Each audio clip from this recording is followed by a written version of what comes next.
eu queria fazer uma pergunta aqui para o pastor, né? É uma pergunta que não foi combinada, mas é isso. Eu vou tentar ainda elaborar, né? A pergunta Como a última aqui. pergunta também não foi combinada, né? Não, não foi, né? Vou tentar aqui elaborar a pergunta, né? Porque ainda, né, não dá-se para entender. Eu ainda queria entender essa pergunta aqui que veio na minha mente. Então, na Certo. volta, a gente vem com essa pergunta. Vou deixar o comentário do Paulo Henrique, né? E é isso. Everton, você pode soltar aí o comentário do Paulo Henrique? Agora fica-me a pergunta, né? Vou repetir aqui novamente para o nosso pastor aqui, né? A gente tem um tempinho aqui, 4 minutinhos, dá para a gente poder conversar mais um pouquinho mais. É, diante de tantos textos do Antigo Testamento predizendo, né, de vários profetas, né, embora ali que muitos citam um detalhe, né, o outro profeta cita outro detalhe, né, no meio de um capítulo, né, que pode passar despercebido, né, mas assim, fica claro e evidente, né, principalmente Isaías 53, né, foi o primeiro capítulo apresentado aqui, né, porque os judeus não aceitaram Jesus como o Messias, né, como o enviado de Deus, né, como aquele que viria de vir e morrer pelos seus pecados, né, não aceitaram Jesus como o seu Senhor, né.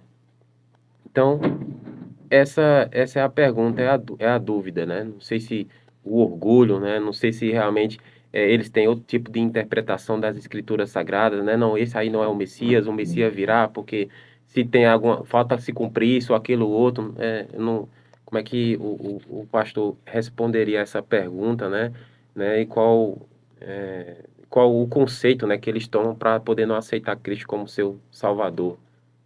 Ok, pergunta muito boa, uma pergunta relevante.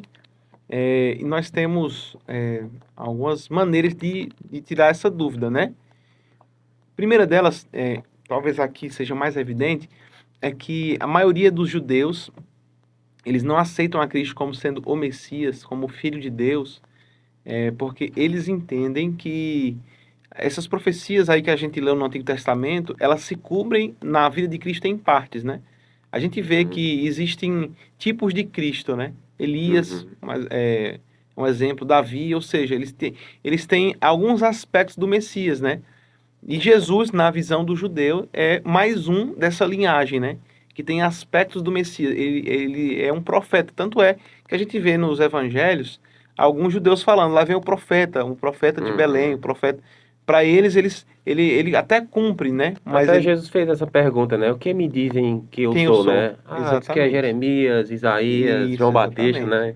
Então, na cabeça do judeu, Jesus é mais um profeta, mais um tipo de Cristo, mais algum que Mais um tipo, né? chega perto, mas não é, digamos assim, Que né? chega, Chega perto, mas não pois é. é, né? O Messias virá ainda com poder e glória, né? Na cabeça dos judeus, pelo menos a grande parte deles, né? Existem, claro, judeus messiânicos que acreditam ali em Cristo e tal, né? Como sendo o Messias, né? Uhum. Mas a grande maioria não Inclusive, eu entendem. conheci um rapaz que pertenceu à nossa denominação, né? Se tornou judeu, mas um judeu que acreditava no Messias, né? Então tem Em esse Jesus, né? tipo de judeus, né? Que, Tem sim, né? Esse tipo de judeu. E também, Gleison, a profecia diz o seguinte, né? Jesus viria para os seus e os seus não o reconheceram. não Então, reconheceram. se os seus reconhecessem, a Bíblia não, talvez não teria escrito, né? Mas como a Bíblia está escrito que o povo de Deus não iria o reconhecer e que a aliança nova seria aberta a todos os povos, hoje Israel é todo que crê em Jesus, né? É Israel espiritual, é o É corpo de espiritual. Cristo, né? Então, a aliança está aberta a todos os povos. Uhum. Ô, pastor, e isso também leva a gente vê que o orgulho, né, dos judeus, né, por não ter É, aceitado, né, acho que para eles seria, não sei se humilhante, né, vergonhoso, né, ter aceitado Cristo, né, porque eles esperavam um Jesus que pudesse libertar, né, porque o Antigo Testamento fala da libertação, né, mas fala principalmente da libertação do pecado, né, exatamente. do pecado, né, então eles esperavam um Cristo que pudesse libertar de fato, né, do jugo ali da escravidão e da opressão dos romanos, né? Aham. Isso, assim, passou com eles, eles falharam, né, nesse quesito, né? E a gente pode estar correndo também o mesmo risco, né, de a gente ler as escrituras e não entender, né, as profecias de Cristo da volta de Jesus para esses últimos dias, né, os últimos tempos, né? Então corremos esse risco também, né? Sem dúvida. O orgulho, ele envaidece e ele cega, né? Aconteceu com os judeus, e se a gente lê a Bíblia a fim de termos informações, teologia, sem prática, nós estaremos também com o mesmo tipo de orgulho dos judeus, né? Uhum. Estaremos com a verdade, estaremos falando sobre a libertação através da verdade, mas, de fato, nosso conhecimento teórico não é prático, né? Por isso que a gente vê Jesus na prática, praticando o evangelho, e ele falou, o reino de Deus já está em vós, né? Então, se a gente está aqui estudando a Bíblia, todos os pormenores do reino de Deus, mas não o vive esperando chegar, a gente está que nem um judeu, né? Vivendo os pormenores do reino, mas o reino chegou e eles não acreditaram. Então, esse é o grande risco, né? Da gente ter teologia sem prática. Então, Deus nos chama a sermos não somente ouvintes, mas praticantes da palavra de Deus. E aí você, amigo ouvinte, você internauta, entenda que a teologia sem prática, ou a fé sem obras, ela é morta, né?